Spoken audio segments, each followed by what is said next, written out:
Happy Friday and welcome to CCTU Take 5. I'm Alicia Gildy. And I'm Bill Van Amberg. In this segment of our Take 5, we are taking a closer look at the City of New York Department of Sanitation's newest electric refuse truck and how it's performing in the field. This innovative technology is going to be revolutionary for New York, not only to pick up refuse, but to clean the air and their environment. Alicia, you were just there. You took a tour on the ground. How was that, and what were your key takeaways? Bill, it was fantastic. I am so impressed with Sanitation's leadership in advancing clean vehicle technology. What I learned is that they're planning to get to scale, addressing the infrastructure challenge, and their drivers like it. Well, so they're poised for success. That's amazing. Let's take a deeper dive and look at some of the details from our last CCTU. Well, we learned that it works. I mean, it really does. We have minimal downtime, little to no downtime, in fact. And we've had it in different routes, different drive cycles, performed flawlessly. The only thing that I have that's pending at this point is its ability to plow. And so this winter, obviously, we're going to try that. But more importantly, next winter, we're hoping to have 7 of them, so we can test them in each of the 7 zones in the city. So this is pretty amazing. What he's essentially saying is this truck's ready for prime time in New York City. That's right. I mean, it's working, it's moving trash. Now they want to demonstrate its ability to shovel snow.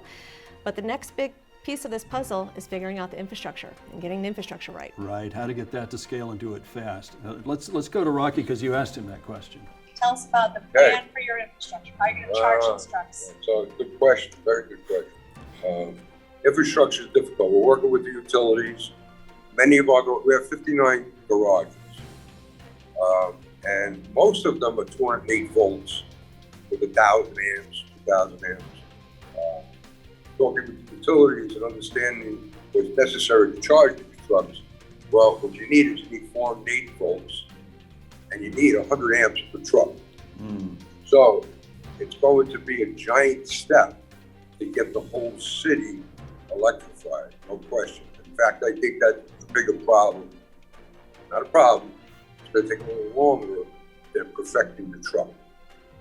As I said, next year when we get the 7 in, by that time we'll have 7 garages that have 408 volts and the necessary amperage to charge them. But if you think about it, if you have 50 trucks in a garage and they all need 100 amps, it's an awful lot of amperage. Yeah. So we do have some incremental issues to consider. Although the utilities have been very receptive and think that they can help us step up transformers and the like.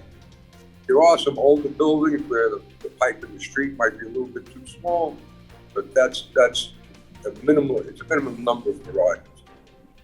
So they really have laid out a plan here, Alicia, it sounds like, to stair step up every year, just keep building out more and more depots. Is that kind of what you heard from Rocky? That's what I heard. What was really impressive is that these trucks are only taking 2 hours to charge.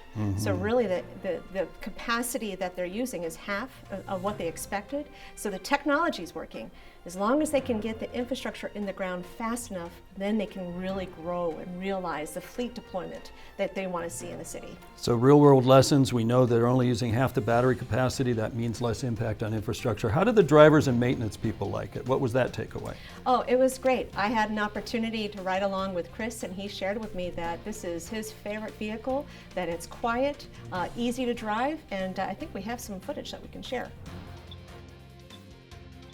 All right, Bill, I'm trying to give you the full experience as I'm having. It is very cool, but it is so different not to hear a roar every time you launch off from a stop. It's just amazing. Bill, that was super fun. Riding along with Chris, what we learned on that segment is the technology works, they're planning to get to scale, and the drivers like it. Well, I could see you had a lot of fun, but I could also see that this is a real model for the rest of the country to follow. Great job. That's right. Well, thanks, Bill. And that's it for this edition of CCTU's Take 5. I'm Alicia Gildy. And I'm Bill Van Amberg. Make sure to register for our CCTU mailing list on our website to keep updated with our upcoming Take 5 releases and live CCTU broadcasts. Follow us on Twitter and stay connected at CalStart. And we will CCTU soon.